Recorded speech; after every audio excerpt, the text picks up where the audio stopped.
Assalamualaikum warahmatullahi wabarakatuh. Perkenalkan, nama saya Andika Muhammad Iksan dari jurusan Statistika dengan NIM 33382300005. Pada kali ini saya akan mempresentasikan tentang fake diagnostic, how to better understand trade-offs involving group fairness. Okay, as machine learning continues to be more widely used for application with a social impact like mortgage lending and predictive policing, model developers face increased regulatory scrutiny to verify and understand model fairness. To provide quantitative tests of model fairness, practitioner further needs to choose between multiple definitions of fairness that exist in the machine learning literature. One prevalent class of this definition is group fairness, which measure how a group of individuals with certain protected attribute is impact differently from other groups. This general notion is widely studied under the name of disparate impact in the legal context. And one specific in, intense instance of this notion has been accepted by the U.S. government as a guideline toward a fair employment process in 1978. From a technical point of view, however, several definitions of group fairness have been shown to conflict with one another, usually with a necessary cost in loss of accuracy. Throughout this post, we will revert to this inherent trade-off between accuracy and fairness as type 1 trade-off, and the trade-off among different notions of group fairness a type 2 trade-off. Such consideration complicate and practical development and assessment of machine learning model designed to satisfy group fairness, as the condition under which these trade-off initially occur can be too abstract to understand and time-consuming to verify. As a result,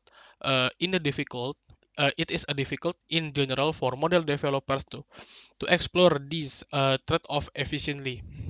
Although previous works have studied these trade-offs in ad hoc and definition specific manner, there remains a pressing need for a more general and unified perspective. To put this issue into context, consider an engineer training a model to satisfy both fairness and performance specification.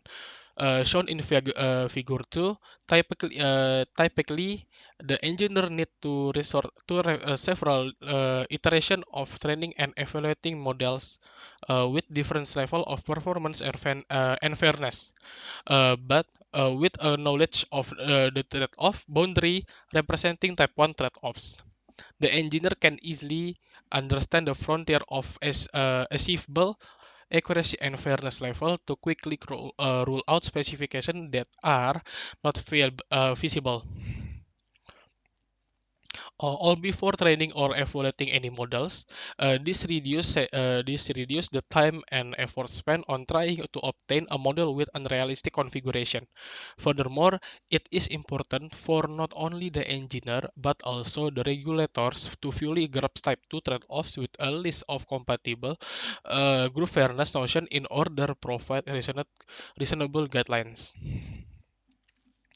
In our ICML 2020 paper, we present the fact fairness confusion tensor diagnostic as a tool for addressing the above decider for better understanding trade-offs involving group fairness. The diagnostic hangs on the observation that multiple group fairness definition can be represented in the unified fashion with the fact, which is the traditional confusion matrix for each group with different attribute values stacked together. All group fairness definition take the form that equating conditional probabilities for different protected groups, and these conditional probabilities can be expressed succinctly using the elements of the fact. Bisa dilihat dengan gambar di sini ada Z dengan TPA dibagi dalam kota dibagi dengan 4 TPA, FPA, FNA dan TNA. Selanjutnya, demonstration on the UCI adult dataset. Using the UCI adult dataset with gender as a protected attribute, we demonstrate the fact dynastic usefulness. Figure 4 shows both model agnostic and model specific.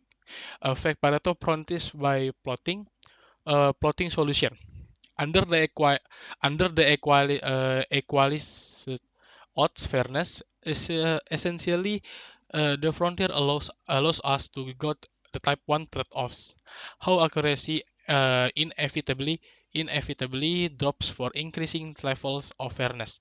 One thing to note One thing to note when is that the MA fact Pareto frontier is model agnostic and therefore does not take into account that base error of the problem, which is an irreducible amount of error in the problem due to inherent statistical fluctuation in the data preventing a perfectly accurate classifier.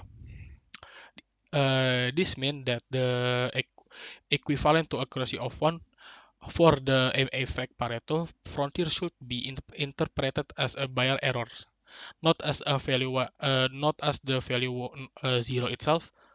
In other words, when viewing the frontier, relative chance of the accuracy is more important than the actual values on the y-axis for the model agnostic case. Accordingly, the frontier tell us that only for the fairness gaps below 0.01 will the accuracy of any models actually start to drop. With result from some fair classification algorithms plotted in the frontier, we can also observe that FGP provides a better trade-off scheme compared to other two methods presented. Unlike the AMA effect Pareto frontiers, its model-specific counterpart has a benefit of providing tighter bounds, as it depends on the pre-trained model use a reference point. What's next? The fact diagnostic aids an intuitive understanding of the trade-off involved in group fairness by merging multiple definitions into the single framework. Using the fact as a tool characterize group fairness definition, solving a level up definite over the facts directly show the degree of trade-offs present in the problem. Prior to any training of the model, in this post we have mostly focus on love up and model agnostic case. But as we discuss further in the paper, the fact diagnostic more broadly encompasses different optimization problems while at the same time demonstrating versatility of improving models via post processing. Sekian presentasi dari saya, kurang lebihnya mohon maaf. Wassalamualaikum warahmatullahi wabarakatuh.